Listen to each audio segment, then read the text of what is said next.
Ciao, sono Vittoria e queste sono le notizie della Regione Liguria. Tavolo di confronto a Savona del The European House Ambrosetti. Tra i dati principali emersi la crescita dell'economia provinciale nell'ultimo decennio per il PIL, più 27,5% e produttività del lavoro, più 28,4%. A migliorare nell'ultimo anno anche il mercato del lavoro con un trend positivo per la componente femminile, più 2,6%. È stata presentata la Casa della Comunità Hub di via Sarotti a Genova, destinata a diventare un punto di riferimento per i cittadini genovesi. La struttura garantisce la presenza H24 ad accesso diretto di un medico di medicina generale affiancato da una rete di specialisti e professionisti sanitari. Stanziati 682.000 euro per la realizzazione della base per l'attività di emergenza sanitaria di elisoccorso all'interno dell'aeroporto militare di Sarzana.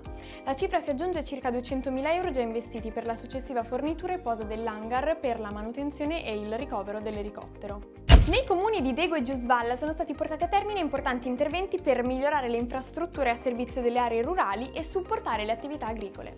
L'investimento complessivo è di circa 950.000 euro. Ammontano a 315.000 euro le risorse per la manutenzione straordinaria del ponte sul Rio di Piazza Deiva Marina. I lavori riguarderanno principalmente il ripristino delle spalle, delle travi portanti e dell'impalcato del ponte, le componenti strutturali che ne garantiscono la tenuta e la sicurezza. Rimanete aggiornati sui nostri canali social.